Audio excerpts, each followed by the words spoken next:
Chapter 6. Sam. I saw people on the sidewalk watching something. I crossed to join them, like a cat who smells herring. Men in jumpsuits from the jail, I think, were cleaning the lot. Unbelievable. The woman beside me told me the land was for anyone who wanted a garden. Even more unbelievable. The word paradise came out of my mouth, without thinking. The woman looked at me strange. It's a hobby with me, studying words. I looked at the three walls surrounding the lot, then at the garden coming up beautiful, planted there close to the sidewalk. Paradise comes from a Parisian word. It means walked park. I told the woman that. This time she gave me a little smile. I smiled back. That's my occupation. You've seen fishermen mending the rips in their nets. Well, that's what I do, only with people. I used to try to patch up the whole world. For 36 years, I worked for different groups promoting world government, setting up conferences on pacifism, raising money, stuffing envelopes. Now that I've given up the fight, I've switched battlefields, from the entire planet to this corner of Cleveland. Sometimes I think I've actually had more effect on the world since I retired. What do? I smile at people, especially black people and the ones from different countries. I get them looking up at me instead of down or off to the side.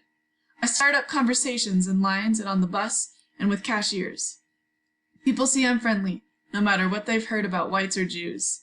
If I'm lucky, I get them talking to each other, sewing up the rips in their neighborhood. I hadn't had a garden since I was a kid. I wanted one now, only this time I was 78 to be exact, and in no condition to dig up the soil. So I hired a teenager, Puerto Rican, who said he knew where he could get a shovel. He knew he'd have to do a good job to be paid. He worked that soil until it flowered through your fingers like silk. I paid him well and offered him a row. We finally compromised on pumpkins after I explained how much he could probably get for them on Halloween, not to mention the advantages of staying out of jail. He was new to the neighborhood. We chatted back and forth. Squatting there in the cool of the evening, planting our seeds, a few other people working, a robin singing out strong all the while, it seemed to me that we were in truth in paradise, a small Garden of Eden. In the Bible, there's a river in Eden. Here, we had none, not even a spigot anywhere close by. Nothing. People had to lug their own water in buckets or in mild jugs or soda containers.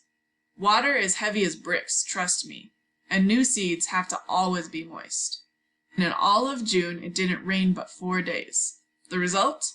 People bent over like coolies, walking sometimes 3 or 4 blocks like gallons in each hand, complaining all the time about the water.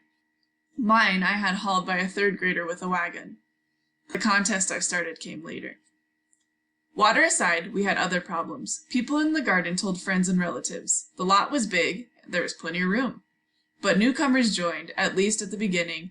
They could usually get a good spot near people they knew. One Saturday, when the garden was fullest, I stood up a minute and straightened my back. And what did I see? With a few expectations, these blacks on one side, the whites on another, the Central American and Asians towards the back. The garden was a copy of the neighborhood. I guess I shouldn't have been surprised. A duck gives birth to ducklings, not a moose. Each group kept to itself, spoke its own language, and groups its own special crops. One man even put a pole and flew the Philippine flag above his plot. There was the garbage. A few well-brought-up people in the buildings around the lot used it for their trash can. Just couldn't get out of the habit. They emptied their ashtrays out the window and tossed all sorts of stuff. One day a bottle came down like a meteor. A man picked it up and threw it back, straight through the window it came out of. A minute later, 5 more flew out. Next, I thought to myself, come gunshots. Instead, thank God, it was only shouting.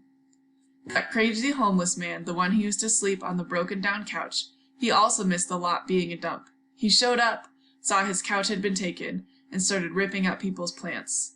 The police had to come. Some people started worrying, looking ahead to ripe beans and tomatoes and thinking about strangers coming in. That week, a man put chicken wire around the garden, 5 feet high, complete with a little gate and padlock. The week after that, someone built a board fence. Then came the first keep out sign. Then the crowning achievement, barbed wire. God who made Eden also wrecked the Tower of Babel by dividing people. From paradise, the garden was turning back into Cleveland.